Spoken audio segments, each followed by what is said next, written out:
Rosaria as well as Shenhe are very similar characters in the Genshin Impact game. They are both cryo characters, they both use pole arm, and for the most part, they both play in very similar position in the Genshin Impact meta. You can even argue they're just really both sides of the same coin, but is one better than the other? Is Rosaria better than Shenhe? Or maybe Shenhe is better than Rosaria simply being a 5-star character instead? Well, that's what we're gonna uncover in today's video, and what is the real difference between these two characters. We're gonna start by establishing some baseline in today's comparison, namely since Shenhe is a 5-star where Rosaria is a 4-star, by default we assume 5-star have C0, which is the case for Shenhe, where 4-star is going to be at their default state, which is C6. For weapon and artifact, fortunately both of these characters use the exact same setup. 4-piece Noblesse will be the best for both of these characters as they can both take advantage of the elemental burst damage increase, but also just act as a really nice Noblesse 4-piece set trigger for the massive attack buff for the entire party. For weapon, both of these characters by default will run the Phoneus Lens, as it just helps a lot with energy generation for both themselves as well as the rest of the party, and I'll explain why Phoneus Lens is just the best weapon for these characters in a little bit. The biggest thing when it comes down to Ayaka Freeze team is energy generation. This is the most important aspect of the entire team, as it is a team that is built and focused on casting Ayaka Elemental Burst,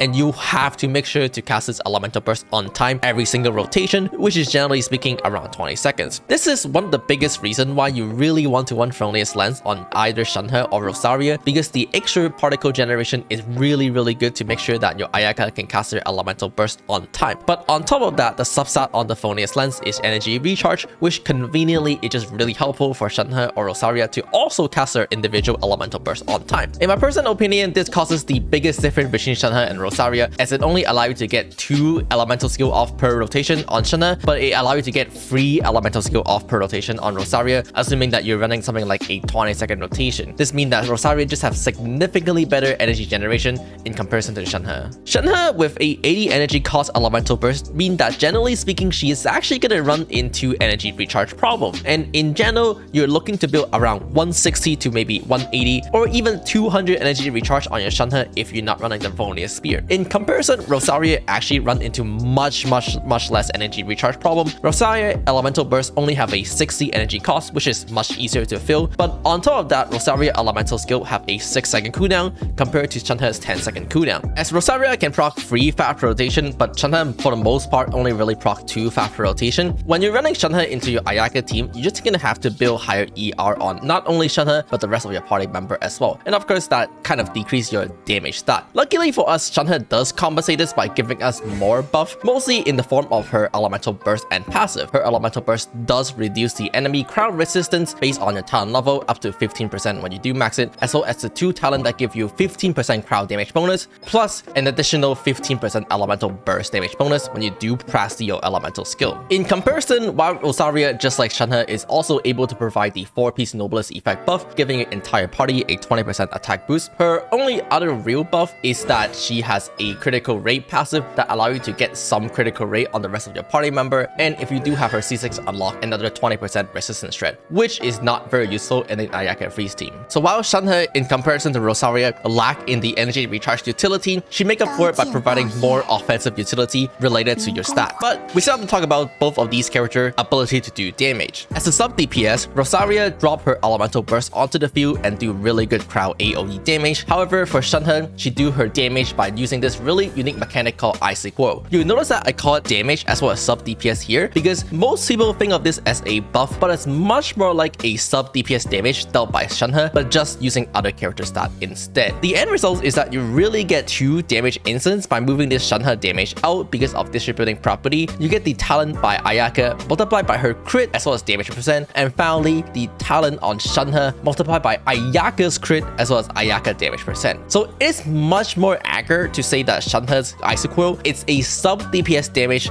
dealt by Shenhe with other characters' crit and damage stat instead, which is really unique. If this doesn't really make sense, I heavily suggest you checking out the Kaching Ming guide, where it fully explains why it is much more better to think of Icy Whirl as a sub DPS mechanics rather than supporting capability. With that being said though, now that you know Shenhe elemental skill is much more like a sub DPS, there's still a lot of things to cover. Starting off, the trigger quota. Shenhe elemental skill, every time you press it, will generate 5 Icy Whirl, and you're able to do 5 Icy Whirl worth of crowd damage per characters, assuming they do crowd damage, so not in the case of your Hydro characters. For each character that is capable of doing cryo damage instance in your party, party, which in general are 3 characters in your party, including Shenhe herself, Ayaka, as well as Kazu with a crowd-infused elemental burst. They're able to trigger Icy Coil on Shenhe, which therefore do stun up DPS with Shenhe's sub DPS capability. The most unique thing here is of course the damage actually dealt by each characters using Shenhe Icy Coil will be different, as again it uses that character's crit and damage percent and other stat. Namely, the damage on Kazu will be less because Kazu doesn't really build crit and crowd damage bonus, but the damage on Ayaka will be much more as Ayaka build both of those stats. And it dramatically depends on your investment as well. That means the more invested your Ayaka is, the more damage your Shenhe can actually do. Namely, especially with something like a Mistbitter, as Mistbitter provide both damage percent as well as crit that can easily be taken advantage by Shenhe. Shenhe can do much more damage simply because of the fact that Ayaka have a Mistbitter on her, on top of the fact that Ayaka herself will do more damage because of the Mistbitter. And it's what I like to refer to as double dipping characters. Not only you can increase the damage on your Icy Coil by investing into your Shenhe, getting more attack and stuff like that, you can further increase the same Icy Coil damage by putting more investment into your other characters, namely again Ayaka with a signature weapon or even Constellation. And this is one of the biggest reasons why Whale Shenhe have so much more insane potential than a free-to-play Shenhe with a free-to-play Ayaka weapon, because the damage scaling on it is just so much more higher vertically. As Shenhe is capable of casting 2 elemental skill per rotation, then you're basically gonna get 10 Icy Coil per rotation on each of your characters. Now, one of the most misconceptions that people have is that you should spurn your Icy Coil slowly so that each attack can get a buff. But as we clarify, it is not a buff. It is a sub DPS stop by Shenhe. So it is actually reversed. It is much better to burn your Icy Coil as fast as possible to front load your damage,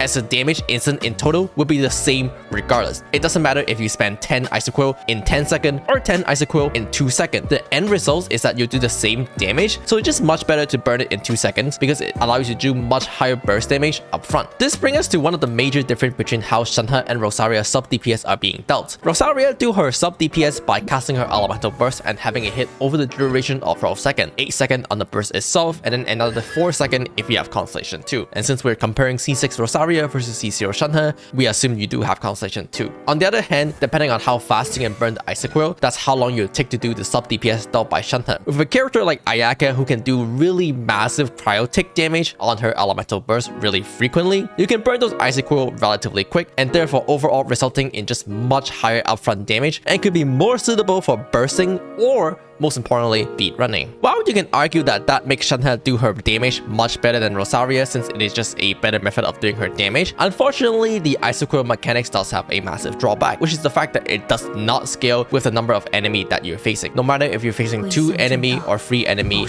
your damage dealt by your Shenhe sub DPS capability is always going to remain the same, which we like to refer to as constant scaling. Most characters in Genshin Impact have what we like to refer to as linear scaling. If you face 2 enemy and you hit both of the enemy at once, you can generally expect your total damage to double. However, this is not the case for Shenhe. If you face 2 enemy and your Icy Coil hit both of these enemies at the same time, your damage remains the same in total at the end because there is a limit of how many Icy Coil you can burn. Again, those are going to be 10 per characters, assuming you cast 2 elemental skill per rotation. Even if you face 10 enemy, your Icy Coil damage will be the same in total regardless, so it doesn't scale with the number of enemy at all. This unfortunately means that Shenhe personal sub DPS capability start to fall off as soon as you have more than 1 target because of the fact that it doesn't scale. This doesn't mean that Shenhe is a bad character in AoE. She will still provide buff like her elemental burst and her talent, but her personal sub DPS just wouldn't scale as well as one like Rosaria, who can more likely reliably hit every enemy with her elemental burst and therefore do linear scaling damage. With all those added up, including the buff that Shenhe can give as well as Shenhe personal sub DPS, it actually turned out that Shenhe Ayaka's team can do 5 to 10% more total team damage than Rosaria in the same slot. That is of course assuming that your characters are free to play, with investment on not just Shenhe herself, but also on your other character like Ayaka, the damage difference could grow larger. Again, because of the unique property of Shenhe being able to take advantage of your other character investment as well, like Mistbitter or Constellation on your Ayaka, or even more Constellation on Shenhe herself. With C1 for example, you can get even more Icy Coil because you can cast another instance of your elemental skill, but also just overall reduce the energy recharge you need on your Shenhe thanks to generating more energy. But the biggest caveat of all of these above is that this assumes you in a single target scenario. Because of the unique way of the isochro damage is being done, Shenhe's personal self DPS start to fall off really fast as soon as you start facing more than one enemy, even just as 2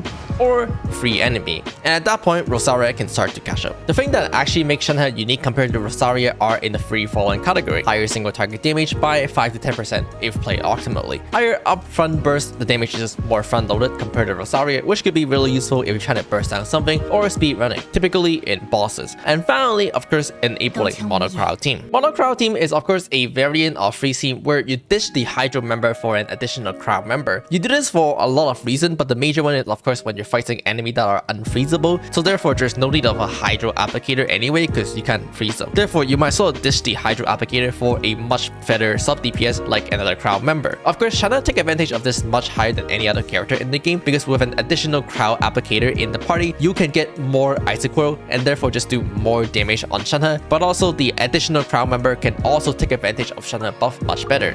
Again, those are namely something like the cryo resistance shred on her elemental burst, as well as the 15% crowd damage bonus provided by her A1 talent. When it comes down to the Genshin Impact meta where Ayaka is the most dominant and where most play, which is AoE mobbing chamber, these factors might actually be factors that don't really matter. Ayaka is mostly played in AoE mobbing chamber to do really good AoE damage with her elemental burst, and the difference between Shenhe and Rosaria in these scenarios might actually not be that big because the things that Shenhe do better than Rosaria, again, those are single target, enabling mono cryo, or just having better upfront burst doesn't really contribute that much. But where it does matter, of course, is when you start bringing Ayaka into bossing chamber. Then you start considering things like mono cryo instead of bringing Hydro since they're unfreezable. And of course, bossing chamber are typically a single target, plus the additional benefit of course a being more upfront bursty are just more suitable for bossing. With all those in mind, personally, I think the difference between Rosaria and Shenhe is not really that big in the scenario where Ayaka is mostly being played, which is AoE mobbing chamber. But the thing, of course, that Shenhe do enable better is that it enables Ayaka to potentially be played in unfavorable scenario, which is single target bossing. Of course, then it raises the argument of, well, why did you bring Ayaka or force Ayaka into an unfavorable position in the first place, rather than just bringing in a natural suitable team to deal with those single target bosses? Namely, Shenhe is a 5-star character that you have to pull, but alternatively, you could pull for a different 5-star character that is more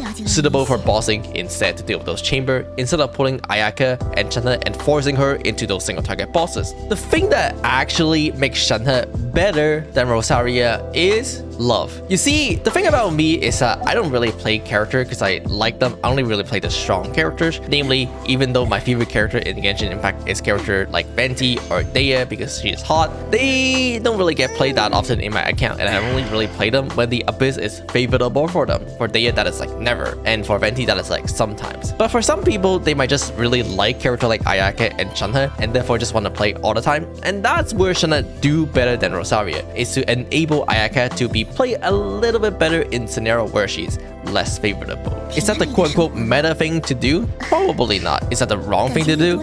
Probably not either. So is Shenhe better than Rosaria in terms of the Genshin Impact meta or even poll values? That is for you to decide. I think after all, the biggest factor of all of these is how much do you love these characters and how much do you really want to use them in these scenarios where they are comparable. And that is a question that only you can answer, and maybe you can also let me know in the comment below. That is pretty much it for this video, mainly comparing Rosaria and Shenhe. I would argue that in my previous video when I mentioned Rosaria isn't that different from Shenhe, this is really what I mean, but I do agree that I did a really poor job of explaining it. After all, it's really hard to fit all of these information into a short video. That's why I made another one. So that's what this video is for. Hopefully this clarify up how Shenhe and Rosaria are really different or not. And if this video helped you and if you liked the video, don't forget to leave a like, comment, and subscribe, and I'll see you guys all next time. Okay, bye.